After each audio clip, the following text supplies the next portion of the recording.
Welcome to this seminar. So it's obviously hosted by the International Inequalities Institute.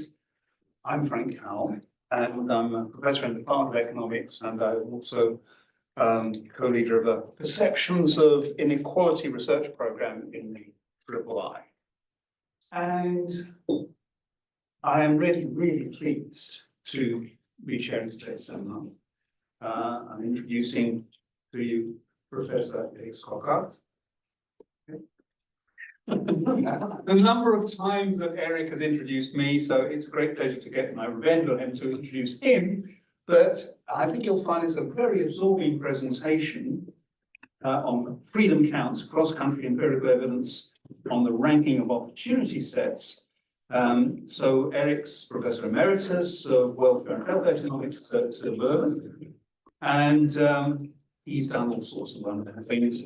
We're going to run for 45 minutes max the actual talk, leaving 15 minutes for questions and chat. And right now, let's hand over to Erik. I have no problem if you interrupt me during the talk either, but I do not like the present fashion that people start interrupting after 1 minute. So as soon as I've started and then you have questions, then I'm ready to take questions. That makes it a bit more lively. Excuse me, Erik. But you know what I mean. You know what I mean. So my topic is about freedom. Let's start from standard practice in economics. Still is, I think, we evaluate social state. I'm a welfare economist, so this is a welfare economics too. We evaluate social states on the basis of individual preferences. And when we talk about freedom, freedom basically has instrumental value. We want to give people freedom because we think they are the best place to choose what is best for themselves. In actual reality, freedom plays a very important role in social debates. Freedom as such. And this was extremely clear during COVID. I think when we had all kinds of movements that protested against the restrictions on freedom that were imposed by authorities for health reasons. But there are other cases, for climate change, for health policy, there are all kinds of policies that would restrict behavior. And where we see, for instance, I suppose it's the same everywhere, it's certainly in Europe, that kind of backlash, for instance, in climate change policies against all the proposals, all the prescriptions that are now formulated to change lifestyle. So freedom seems to be important. And in the welfare economic literature, at least in Sen, for instance, who proposed the capability approach, which also focused on the extreme importance of opportunity for people to realize what they consider to be important in life. I come back a bit to that. And you have people like Schokkaert who also state that opportunity is the most important, much more important than preferences, but with a different interpretation than the one by Sen. But the idea is that there's also these notions of opportunity that are important. And what we do in the paper is we try to answer questions. How do people evaluate freedom of choice? Is freedom of choice instrumental, or does it have an intrinsic value? And does the acceptance of these notions depend on the cultural background of individuals? Does it differ between different countries? That's the questions. And we do this with an online survey. Now, each time we send a paper for reviewers, we are now half and half successful. We always get reviewers that say, you should do experiments. Okay, surveys is not interesting. I want to come back to the debate at the end. I know there's at least one person in the room who also will like surveys, but there's still a lot of feelings among very many people that surveys are not interesting. While I do believe, and I want to defend that it's just different, that the information you can get from surveys and from experiments is complementary. And if you want to know the ideas of the population about these questions, in order to understand the social debate, surveys are informative. But okay, if you have doubts about that, we can come back at the end. So what we do is, and I will explain in more detail, of course, we face respondents with a series of binary comparisons of opportunity sets. The opportunity sets are hospitals. And we ask them to evaluate these sets. Okay? And of course, the whole paper depends on the way we formulate these options, and I will explain that. And we do that with an online survey in 10 countries. You see the list of countries there. The idea was we have a sufficiently large variety of countries, and we definitely expected, to be honest, that there would be strong cultural differences. We expected that people in China, for instance, would have a different idea about freedom than people in the US. The way I introduce it, you know, that's not what we found. What may be related literature, of course, we are in the tradition of what can be called positive welfare economics or empirical social choice. I quote Frank here with an old book, but of course he has published a lot afterwards. We, myself, we also have a book defending the usefulness of this approach. And Bernheim has a recent nice paper that we also use to some extent to do it in a kind of public choice, democratic decision-making context. That's one stream of literature.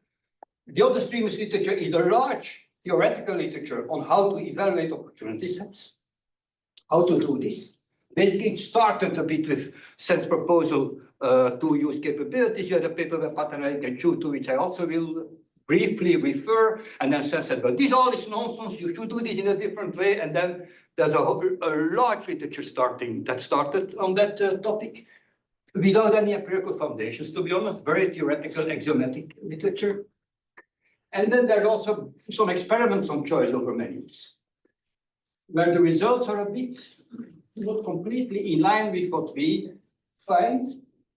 Two of the authors here, I should have mentioned this was a paper with 4 other co-authors. I was not polite not to mention them, but these are 2 of them. They found basically that people prefer smaller sets because the idea of choice aversion and to lower the cognitive load, and that's certainly not to see what we find in our results. That's our results. So if you believe this, you can leave the room. The other thing I will explain how we get at these results. First, a majority of respondents follow the cardinality rule, which means in evaluating opportunity sets, they just count the number of items. And the larger the number of items, the larger the degree of freedom. I hated the cardinality rule, to be honest. I mean, the Sen tradition. So I was very surprised by that result. Okay, afterwards, it's clear where it comes from, but certainly the cardinality rule dominates for freedom evaluation. Second, a significant proportion of respondents attaches intrinsic value to freedom. This means in some cases, they even choose a set when in a smaller set there is a better option for them. So they basically value freedom. They give some intrinsic value to freedom. It's not only instrumental. That's 2 results. And then the other result is in all the countries, I've given you the list of the 10 countries, basically there are some significant differences, but we have 5,000 observations, so then you always find significant things. But I mean, really, there are no really economically significant or socially significant differences. So in all the countries, cardinality rule is dominating, and in all the countries, there's a substantial fraction of the respondents that gives intrinsic value to freedom. Let me introduce some notation. It will not be a formal paper, but I just need the notation to explain a bit in a more concise way what we did. We have a set of finite alternatives. I said in the application it will be hospitals. A and B are non-empty subsets of X. Ri is a preference ordering over the items. Is X better than Y, at least as good as Y, or is Y better than X? Okay, so Ri is a preference ordering over the items, not over the sets, over the items. And we denote by A star and B star the best elements in these sets. And then we have an ordering of the opportunity sets. We use a superscript F to say that if you have that relation, it means that A provides at least as much freedom as B, freedom. And then we use a subscript W to say set A provides at least as much overall welfare as A, okay? So that's the notation we use. And the idea was that the welfare ordering could depend both on the freedom and on the best elements in the set, okay? That the 2 would, in one way or another, taken into account in the welfare ordering. That's also what we find. And as I said already, some people give a large weight to freedom. And we use a subscript I if it's specific for individual I. When do we say that, and that's important, when do we say that people give intrinsic value to freedom? In the following situation, they think that A offers more freedom than B, that's set A offers more freedom than set B. They think that the best element in B is at least as good as the best element in A.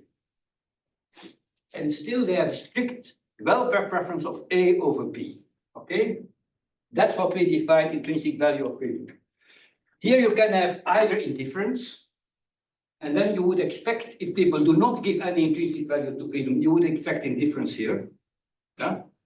You could also have a strict relation, a strict preference here, and then it's even more surprising, because that would mean that people prefer the set that offers more freedom, even if the best element according to them is in the other set.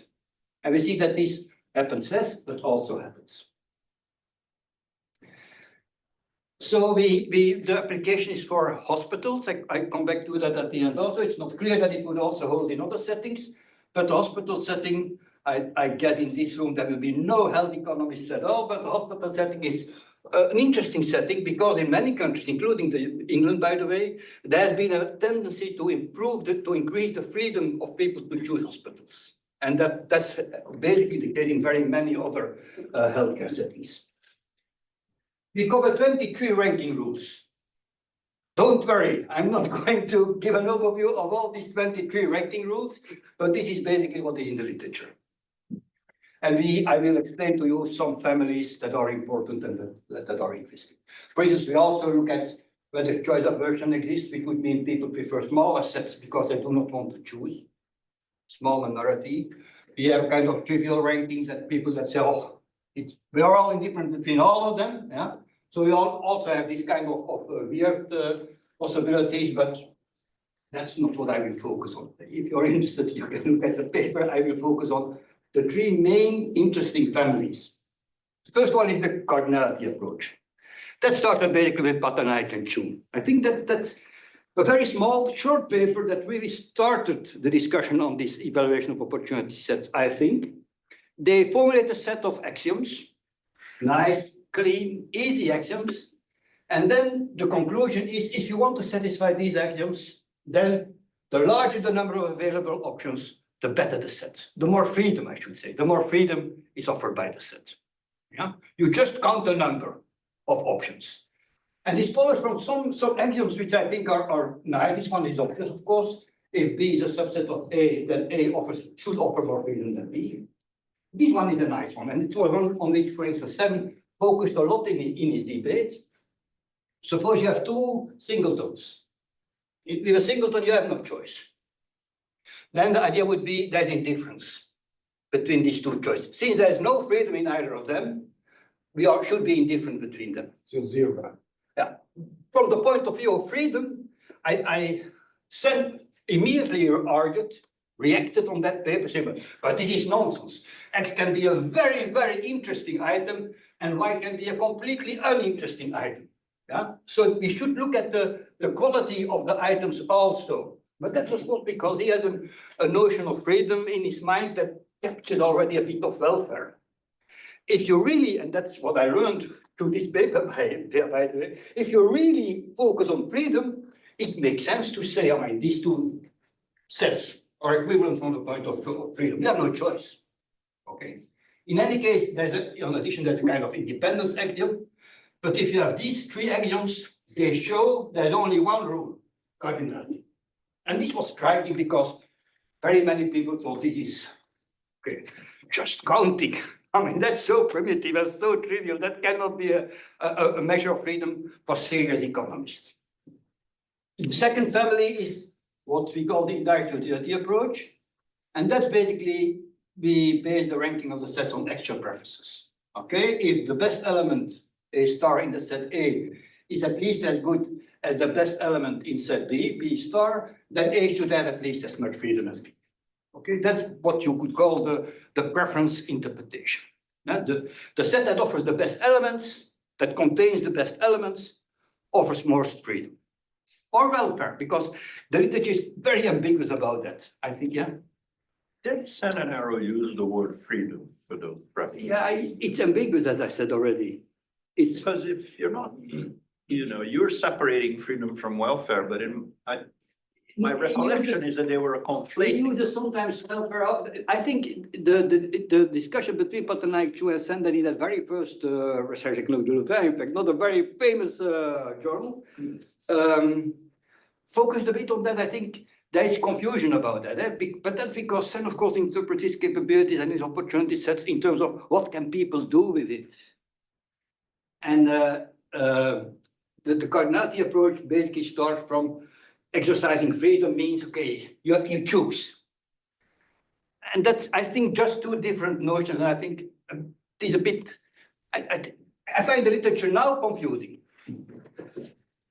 The other third family, which I like most from a theoretical point of view, but as you will see, is not followed by our respondents, was proposed by Sen, by certain, sorry, there's again a whole variety, but it's basically what you could call potential preferences approaches. And this means he makes a distinction between reasonable preferences and non-reasonable preferences. And he said, the larger the set, the larger the options that you can choose if you have reasonable preferences, the more freedom the set offers, okay?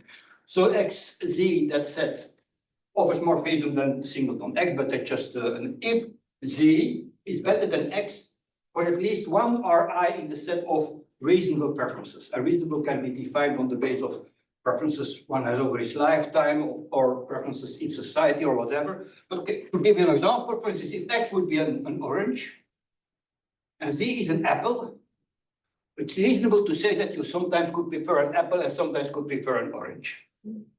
But if Z is a rotten apple, then it's not part of reasonable preferences. And then you would say, adding a rotten apple, adding a very poor option does not increase freedom. So that's the notion of potential preferences.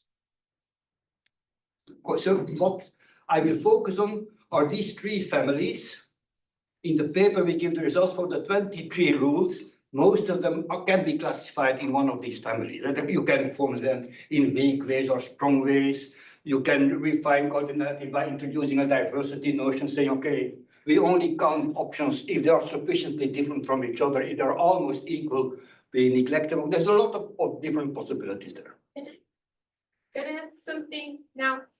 Yeah, just something that I think it would be a good time to have clarity on is that, so you gave us these three notions, and I guess you're gonna evaluate the three of them, but not just on welfare, but how do we know if it's freedom or welfare, or what, or it's freedom or fact, or a taste for variety, or? Yeah, we go back to that because we Yeah, ask a freedom question and we ask a welfare question. Okay. Okay, let me just explain the strategy we use, and then we can come back to that question. Variety is, by the way, a form of cardinality where you include diversity. Yeah? If you have the more variety in the set, the larger the number of options that are sufficiently diverse from each other, we would classify it into the cardinality family. Okay, that's a story. Imagine that story in 10 different languages, of course. It was originally in French, but this is the English translation. Imagine that two individuals, Mr. Green and Mr. Yellow, are similar in all respects. They have to undergo a surgical procedure that is of minimal risk to their overall health, but they will have to spend 4 days recovering in the hospital. And they have to choose hospitals for this surgery and recovery time, and the hospitals available to them will depend on their insurance plan.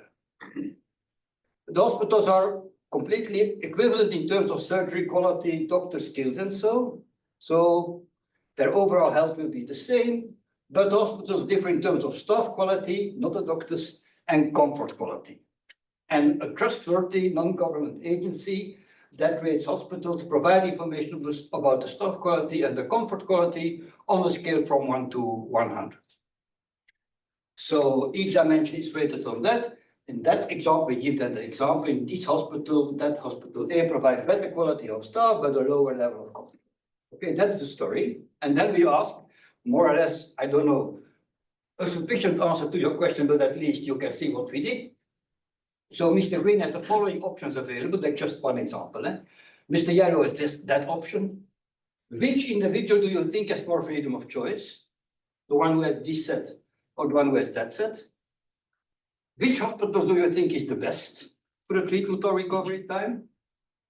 All things considered, which individual do you think has the best insurance plan? We randomize the order of these two. This is randomized. This we always keep last because the idea is this brings the two others together. Yeah, but these two are randomized.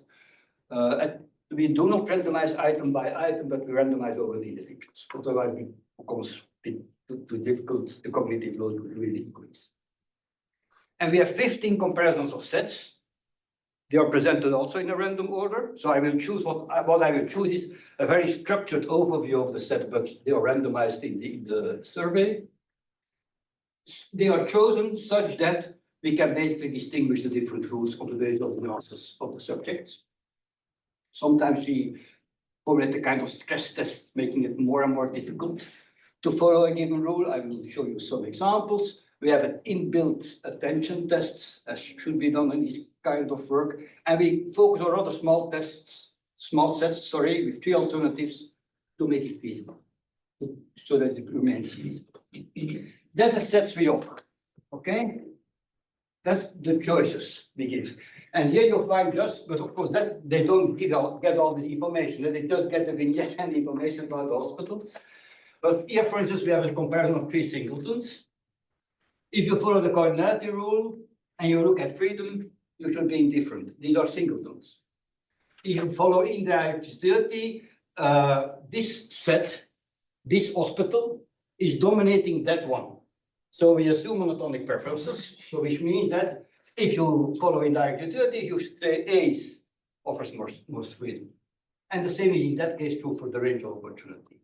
Okay, here we have situations where you each time adding an option. That's a nice one after which I will return. Here's the trade-off between size and quality. One set consists of 3 hospitals. The other is a singleton, but the singleton is better. It's dominating all 3 of the ones that are in this set. Yeah. So if you follow cardinality, you always prefer the largest set. If you follow indirect utility, you always take the best option. Yeah. Okay.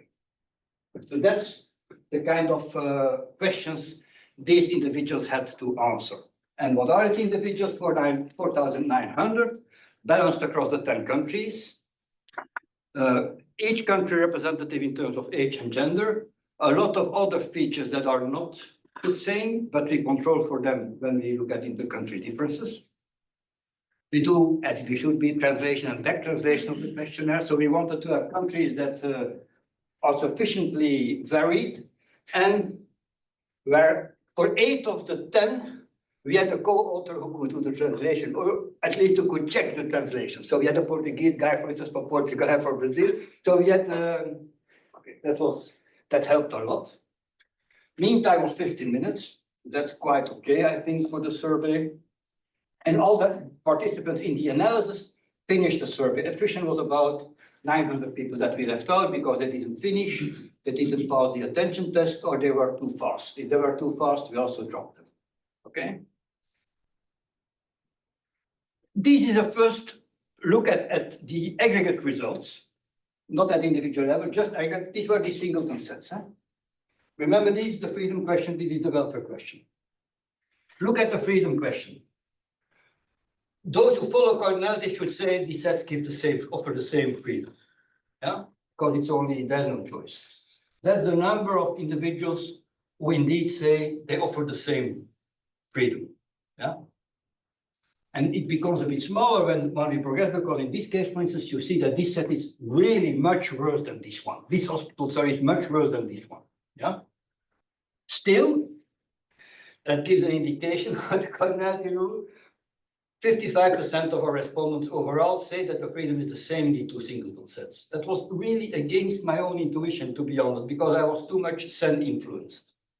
At least I was too much, I don't know, I was Sen influenced. But in any case, our majority of people say indeed, in this case, that the singletons offer the same freedom, even if the quality of the hospital is very different.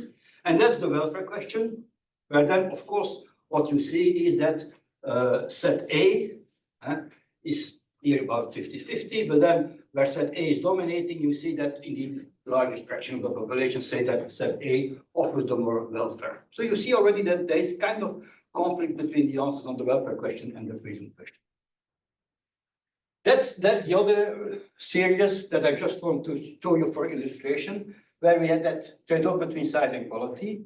So where this singleton set is better than all the three that are in this set. Okay, this is the better hospital in any case. The freedom question, more than 70% says that the three hospitals sets offer more freedom, and this decreases, of course, because the quality of these additional options here becomes worse and worse. And so that's what I call the stress test. But even then, we see that 3/4 of them say that more freedom is given to the set of three. That's the welfare question, where those who follow indirect utility all should choose B. Yeah, but they don't. There's a large fraction of the population that says that A offers more welfare, and that gives you a clue. That's the individuals that you then basically, that's aggregate results. So but that's on base of these kind of answers that we will identify intrinsic value of freedom. You have a better set with better hospital in one plan, and you still say that the larger set with the worst hospitals gives you more welfare, gets more welfare. It's better. I just had a very simple question on your singleton sets there. You said, well, even when there were big comparisons in the levels, I'm not sure whether that would cause really big differences in levels. You were also consider, going wider out than 80-80, 60-60, for example. Yeah, in some cases, yes, and that's what we call stress test. But our idea was, if there is dominance, then we say it's better. If it's better on the two dimensions, then we know everybody who is rational in this case should accept that this is a better hospital. That's the criterion. Why? I am not related to this literature, but I have a question about the freedom and welfare. Why do you give the characteristics of the hospital if you are just comparing options, the number of options, and then you expect people to select the better welfare or freedom? We expected that the quality of hospitals would play a role. If it doesn't play a role, that's a result. Huh? I mean, we cannot say just compare X, Y, Z in abstract terms. No, we describe hospitals. We know that the smaller set offers the best hospital. To be able to make that statement, we have to give information about the hospitals. If we then see that this is not the dominating consideration, we can draw the conclusion that freedom matters. That's why we offer that information on the hospital. And when this question is presented to the surveyor people, so this distinction between freedom and welfare is explained, or you just give freedom? No, we don't say for freedom you should count the numbers. No. We just ask what is which set offers most freedom and what do you consider the best? That's an open question. The idea, it's an open question. The idea is just how do people interpret freedom in that kind of settings? That's the question. But because, you and I and San and many other people might interpret freedom as combining both in the beginning, it's interesting your randomization protocol. And you said, you'll come back to that. You said you just did randomize something, but the welfare was always at the. Welfare is always lost because we think welfare will be. So at least for the singletons, when people first hear freedom, they don't know yet that they're gonna have another question about welfare. They get the singletons, for instance, and they get the three questions. To get there on the together. And then they get another, and then again they get the three questions. So the distinction should be present. We randomize over the individuals the freedom question and what is the best, the preference question. And the idea was indeed, if you make the freedom question first, it will be more salient. Yeah. And that's what we find. We find some order effects, but they do not destroy the overall picture. Okay. There was another question. You had it was exactly this. Wow. Okay. We work together. Okay. That's kind of rule that can a coordination rule that can grow in a setting. Okay. So we have all these questions. By the way, we started. I'm not talking about that, but when we started to work, all these 15 opportunities, these 15 choices were related to the axioms. Okay, so this is axiom Patanaik, that, but okay, we dropped the interpretation in terms of axioms because it became really much too complicated. So we focus on the families. So we now will classify the individuals in terms of what is the rule they follow. So they have 15 choices to make. We know there are 15 answers. We now classify the individuals in terms of the rules they follow. And of course, individuals make choices. They make errors. There's not too many people who will follow a rule in all 15 cases. So if you're interested, I can go into technicalities, but I don't think it's that important to technicalities, and I want certainly to show you my results. But we follow basically what is proposed by Amwell and Bernheim in a very nice paper. So they have a kind of Bayesian technique where you start with a prior which is uniform of all the possible rules, and then they look for the rule that offers the largest probability, let's say, to explain what we observe for that individual. Okay? So they maximize kind of error term here. They look at the error term, they maximize it so that the individual can be allocated to a rule, the rule that fits him or her best, the answers, yeah? Just to explain, and I don't know if I have a slide, but of course we know in how many cases people deviate from the rule that we allocated them to. But overall, I mean, I think this is an extremely clever way of classifying. I think that we also have looked at this kind of thing before, and I think this really works quite well. If you are interested in the technicalities, I can come back to that, but I will show you a result for this epsilon star j, which is the optimum error, and that's the number of mistakes basically people make. And now we turn to the results. That's for the freedom ranking. So we ask individuals, remember what set offers most freedom. Here you have all these rules. Yeah? Here you have the trivial one, for instance. Yeah, I'm not going into all the details. This is the cardinality family. And the cardinality family are all the rules that we classify as the number of items is dominating. Okay, so this is simple cardinality. You see, that's almost 40% of individuals. They just count numbers. That's weak cardinality. That means more is not worse. Does not offer less freedom, but not necessarily more freedom. And then you have kind of lexicographic rules. First follow cardinality. If the sets are equally large, then follow indirect utility. Okay, that's also a rule we classify as cardinality. Okay, here we have a diversity rule, which is a bit linked to your variety question. So that's dominating cardinality. There's the indirect utility family. Here the simple indirect utility, where say 4%, almost none, very little. This also, again, is a lexicographic rule, okay, but I mean, that's the indirect utility family. And then this is extremely surprising for me and honestly disappointing. That's the range of opportunity rules. That's the rules of the certain type rules, okay, where we look at reasonable preferences, almost nobody. And then you have all these other rules where the trivial rule here, almost 5%, that's people that say, basically, we could have removed them also. That's people that say, they're all equally good. But they finished the questionnaire until the end, and they passed the attention question. There was a question where you say, okay, if you are not a robot, pick this. So they did this. And then they kept continuing with the questionnaire to say that everything was equally good, okay. So that's the freedom ranking. That's a welfare question, where you see that there is, and I agree with you, Francis, because this is really, I think it's ambiguous in the literature also. If you then ask what is the best, just for information, on that last point you mentioned, was there any difference across the countries of those who gave that? There was some difference. I don't know it by heart, but there's some difference. But not really, I mean, no. The most striking difference I remember is that the Japanese found it very difficult. So we also asked how difficult it was, but the Japanese found it very difficult. But there are other differences, but I don't remember. That I just found striking because we have also a Japanese co-author. So we asked him, no B, how is this possible? We said, are Japanese so less intelligent than the others?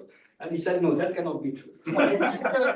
These are the results of the welfare ranking, where you see indeed that indirect utility becomes more prominent. It's the more prominent rule, but there's no homogeneous answer at all. And here I give you that result for the goodness of it. This is the average error there for each rule, the average proportion of answers that contradict the rule assigned to the individual.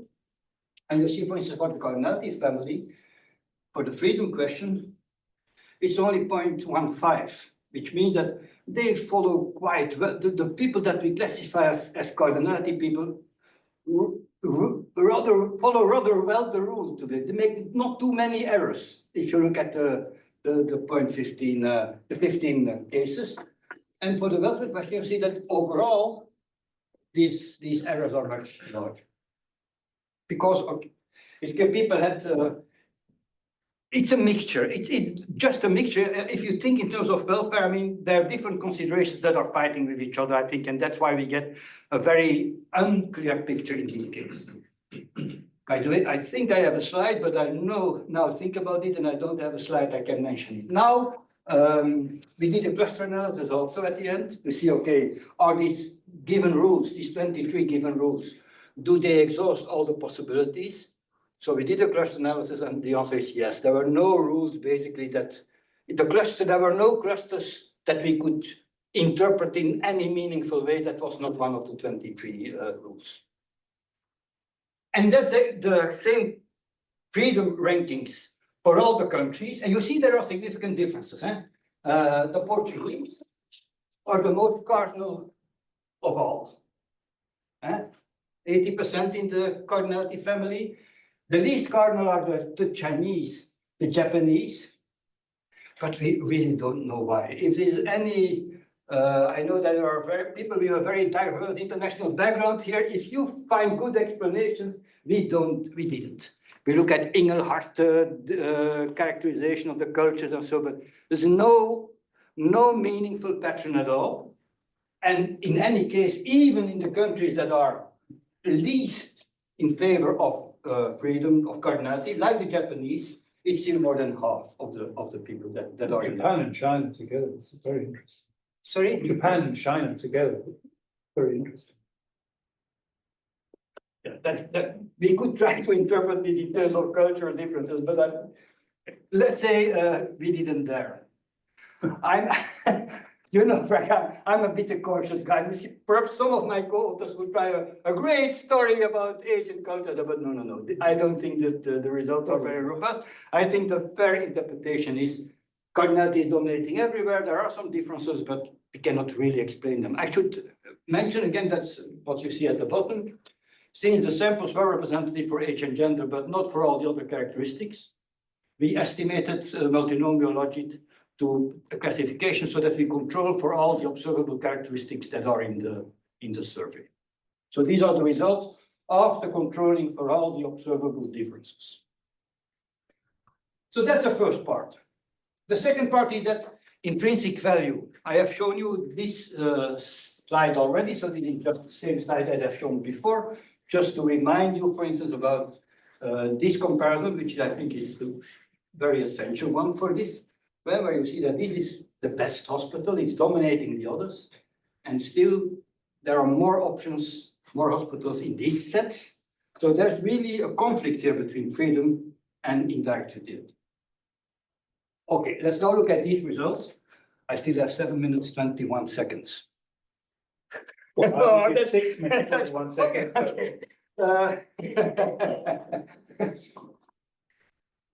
Okay, so that was our definition. So A offers more freedom, set A offers more freedom than B, but the best element in set B is at least as good as the best element in A, and individuals say that A offers more welfare than B. Of course, we can only test this in some cases. In some cases, there is no conflict. We can only see whether there is intrinsic value to freedom if we are in a situation where we have these two things together. Otherwise, we can just not test it. So that's the number of cases where this happens. Okay, 7 out of 15 on average, because it depends on the preferences that are revealed by the individual. But on average, in 7 cases, we can basically test whether they give an intrinsic value to freedom. In 2 cases out of the 15, there's a very strong conflict. Okay, where the smaller set contains an element that is better than all the elements in the larger sets. And this is the mean again. You have to compare this with the first column. This is the mean number of situations of answers where they reveal intrinsic value of freedom. So where they reveal that A offers more welfare than B. Okay. You see, in the first case, the percentage of subjects such that this is equal to 0, which means they give no intrinsic value of freedom at all, is only 15%. In this case, where the conflict is very strong, it's 66%, but which means that there are still 34%, that's 1/3 of the population, that says the largest set offers more welfare, despite the fact that in the singleton there is a better hospital. Yeah. And that is the number of people that have 1, 2, 3, or 4 cases where they give intrinsic value to freedom. I found this, I could believe this. I found extremely surprising that 1/3 of the population would say that the largest set is better. That was the question. What is the best set? What is the best insurance plan? Huh? The better set that they would say this is better, the largest set that they would say this is better than the singleton set with 1 hospital. I find it, but a better hospital. I found this surprising. Okay, I can say people are wrong, but that's how they think about it. Yeah. Yeah. So do you think that if people have been confronted with a difference option A, in which they have the 3 hospitals, but they cannot choose one of the 3, but just instead the Yeah. insurance, We didn't do that. but let me finish real quick. Like the insurance chooses for them, like the insurance has like they are affiliated to 3 hospitals and they choose for you. Do you think some people would have still preferred to have? But in that 3 case, hospitals? the way we look at it, that would be a singleton set.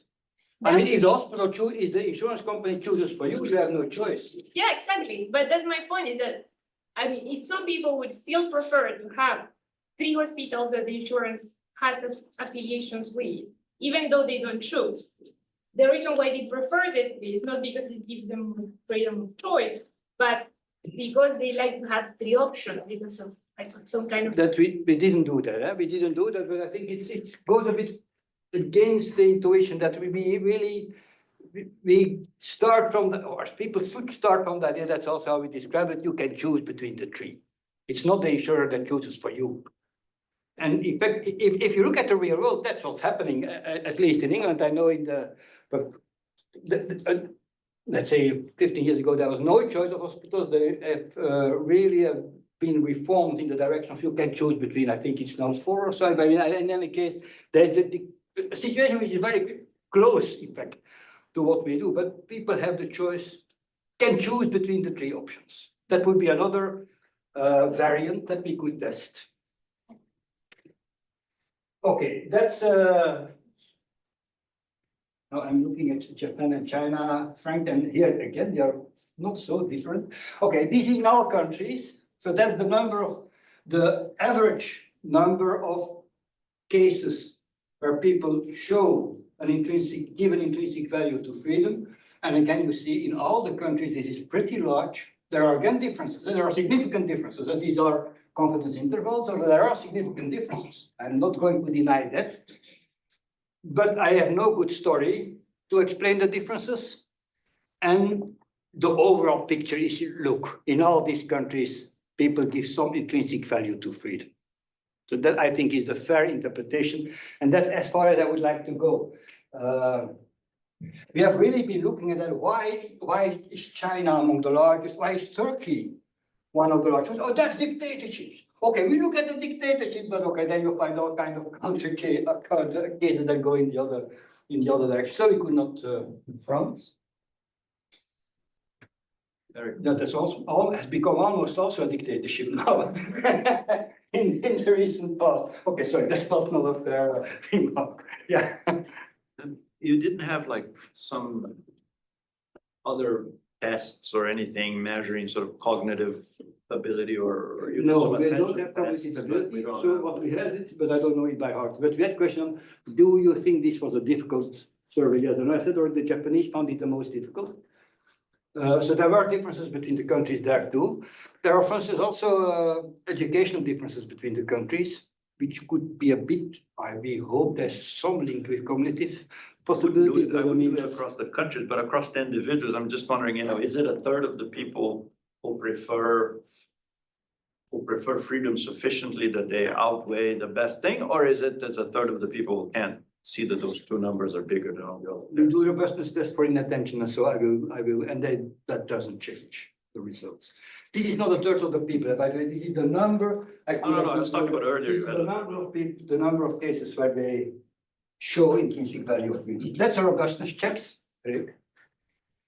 35 seconds. Our results are robust to inattention. So we remove, for instance, the inattentive respondents that make an error in the case with these monotonic preferences.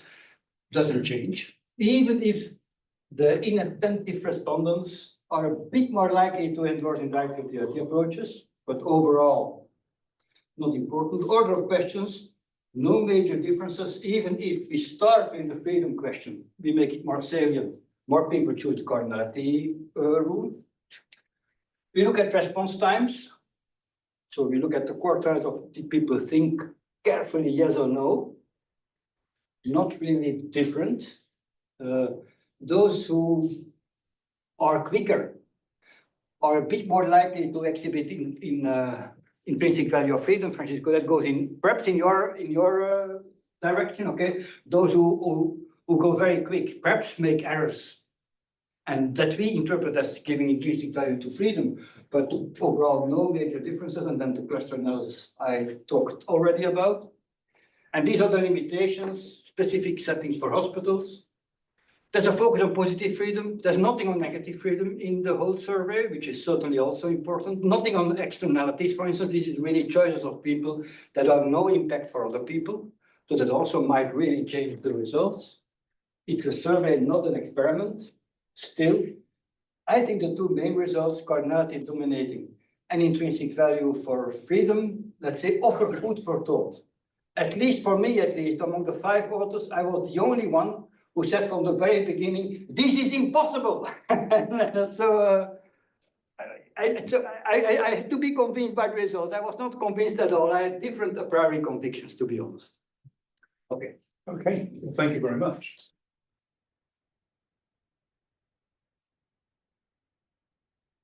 So I need to check on here where the Zoom people are. Anyway, let's open the questions to the floor here while I see if I can track down. Somebody can do it for me. That would be great if you could stay there and just pick up. Let me just repeat that intrinsic value of freedom is really a bit surprising, because it would mean that, look at the health economics literature on the choice of hospitals. It's only instrumental reasons. While you now would say, okay, giving people more freedom, just they think they are better off when you give them more freedom, independent of the result. And I think this is a striking result. To be honest, I find this a striking result that I did not expect. Okay, so if people are on Zoom, then please just type your message in. It's probably the best way that I can achieve. While other people warm up. Do you get, I mean, this is a bit of a semantics question about the meaning of the word freedom and so on. But you know, it matters in this context, I think, because so do you ever get the reaction to this that's not freedom? Meaning people would say to you, this is choice, and yes, there's something about choice, but freedom really is about not having the police taking me from my home. That's negative freedom. That's negative freedom. So this is okay. And So that's- this is that's positive what it is. freedom. So this is positive. But I know it's a partly semantic, and that's what I learned, in fact, from Sorry. Yeah. from I the get it. survey, that the literature is also is when you start reading it with these results in your mind, but what do they talk about? Is this a paper about freedom, or is it about? In Sen's case, it's about welfare. And the Pattanaik-Chu is about freedom, but then Pattanaik-Chu moved in the other direction. They still call it freedom, but they move in the welfare direction. So it's all ambiguous. And the way you interpret freedom can be instrumental, or it can be good because you can exercise your capabilities. That's also mentioned by some. You have to choose so you become a better person. Or autonomy is really part of fulfilling your life plan. So there's also very different interpretations of freedom. Please. If I remember correctly, the question also related us that the health intervention itself was not dangerous and the quality of the doctors for the intervention was the same. So basically, I wonder whether that makes everything else quite irrelevant, and that might make people tend just in terms of counting options rather than anything else. So would you have expected that if there was something more related No, to I would the health not have intervention? expected. No, I would not have expected that because I think that in the health setting, this is not a health economics seminar, but the Belgians are the most satisfied people in Europe when you talk about the healthcare system. It's because of the freedom. It's just because of, I know it's just because of the freedom. And it is comfort. It's this kind of thing. It's comfort. Are you treated well? Are they friendly? Do you get good food in the hospital? I mean, that's basically what for people is really important. I think this is important. And it's easier for them to evaluate that, by the way, than the quality of the doctor. Yeah, but the quality of the doctor is very bad. You die and then you can no evaluation anymore. But I think, no, I think this, I'm not sure. This is an empirical question. But I do not think this was irrelevant. And if it were irrelevant, we would have seen more trivial and another check that we did was completely randomized. And so suppose we have 5,000 individuals and we suppose there's a uniform distribution and they answer randomly. Yeah, that doesn't, no rule works in that case. So this is not random at all. And that's perhaps what you would expect if in your case. I guess the reason you did that setting is to avoid one element being dominant. Yes. Clearly dominant. Yes. If there's only one element, we can no longer see the conflict between. No, we needed two. We needed two dimensions. Yeah. You think that these results could hold with the different, I know it's limitations, with different settings, let's say schools, neighborhoods, like you could choose which. We don't know, it's an open question, we don't know for schools. You could do that, you could do that, I don't know, then, no, I just don't know. That's again the honest answer, but I don't agree with Javier. I think hospitals is an important choice for individuals and there are these kind of insurance plans where some give you much more choice than others. Certainly in some countries, more outspoken in some countries than in others. This is not a country where there's outspoken choice of insurance plan, but some of our countries really have competing insurers that offer competing plans. So it is a realistic setting, the hospitals. That's why we chose the hospitals. For schools also, it could be done for schools. But there is a fundamental difference with schools, is that you choose one school and then you attend that school forever, right? I mean, ideally, the kid's gonna stay in school. The hospital instead, they can go to one this month and If you survive yet, but then It feels like right? that was taken for granted. Yeah, I agree, that's it. But all these things, maybe, it's also, I mean, the question on variety, you said, okay, you could also say, I mean, we want flexibility because we do not know what our preferences will be in the future. Yeah. But then that potential preferences idea should have worked better. I mean, if that's the dominating interpretation, then I think potential preferences should have worked better. Another interpretation that we got by criticism that we get by reviewers is, whereas you do it we take a spectator view. So respondents try to infer what is the preferences of the other individuals, and if they don't know, then that perhaps explains some of the results. But we also did it for a subset of the cases where it's quite clear what would be the best in terms of monotonicity. Results do not change. I have a question. I think you are first. Friendly guy. I was wondering, when you did the surveys, if you collected the age of the people that were responding and if there was difference between the ages, and also how this would play out in places where the non-traditional medicine plays an important role. I don't know. So we look, I have the results. I don't have them with me, but we did the result because we have these multinomial regressions where age and gender appear as explanatory variables. But I don't know. I didn't look at them sufficiently carefully to remember because I was focusing on what remains of the country. So I don't know. And traditional medicine, that would be then another option. And I don't think this would be highly relevant for all results. Yeah, well, what I'm thinking, and my food for future talks is like, until which extent you think that you have found something new in the literature, and to which extent is like something that is related to the setting, the experiment, the people that you selected, the country that you selected. If you can like say something about that, I mean, It's I don't know, but I can only repeat that I work personally, that's a personal experience that we all had. In the COVID period, I've seen in all countries revolt by large groups of the population just because their freedom was restricted. And me as a welfare economist, I was thinking, where do I have this in my theories? Nowhere. We don't have it in our theories, except a bit in that capability setting, but that's still a bit different. So that was a very, very, very striking, I think. And our results at least do not explain that, but offer an opening to start thinking about it. I found this an absolutely striking empirical fact that we as economists had, as welfare economists, I don't want to talk about the others, we as welfare economists had not much to say theoretically, formally about this freedom revolt. you could play this, sorry, with the students in a more controlled setting, like with your students in Belgium, and see if they behave in a similar way.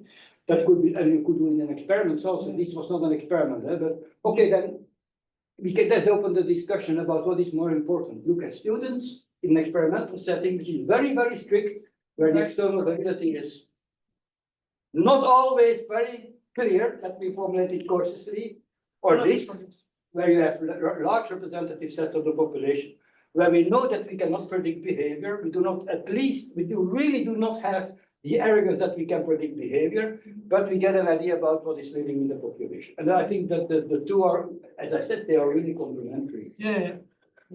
I basically do believe that this kind of, this is a bit like that survey experiments, that's the future. Yeah. They do it with representative sets and yeah.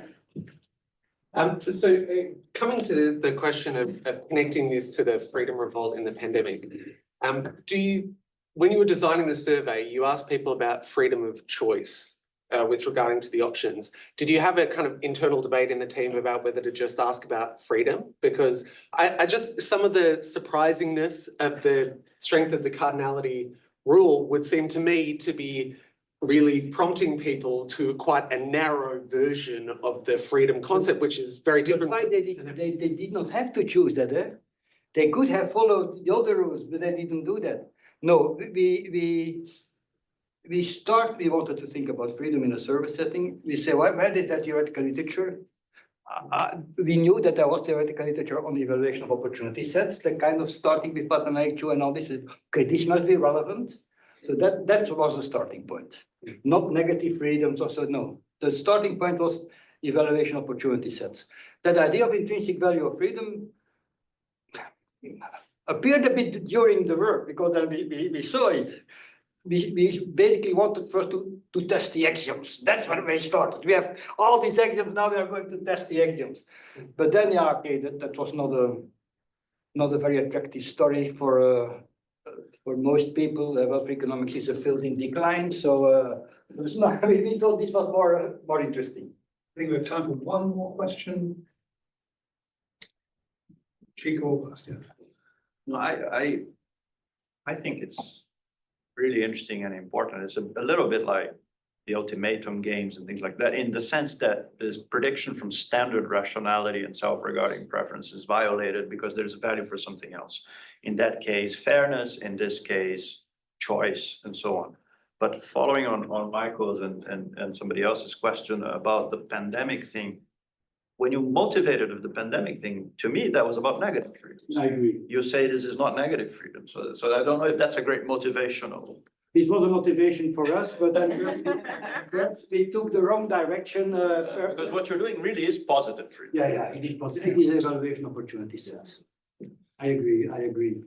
Although, okay, you could interpret some of these negative freedom, of negative freedom, as removing opportunities from the set, removing options from the set. So what you could say is that these restrictive COVID policies basically meant that you restrict the opportunity sets of individuals. Because if there's a police knocking on the door, okay, that's really negative freedom, but otherwise you could say it's reducing opportunities for yourself, and then it becomes perhaps relevant again, if that was a try, yeah? Okay. Thank you very much, Erik, and thank you for your participation. It's been great to have you here post-Brexit. That was a lot of opportunities. Absolutely.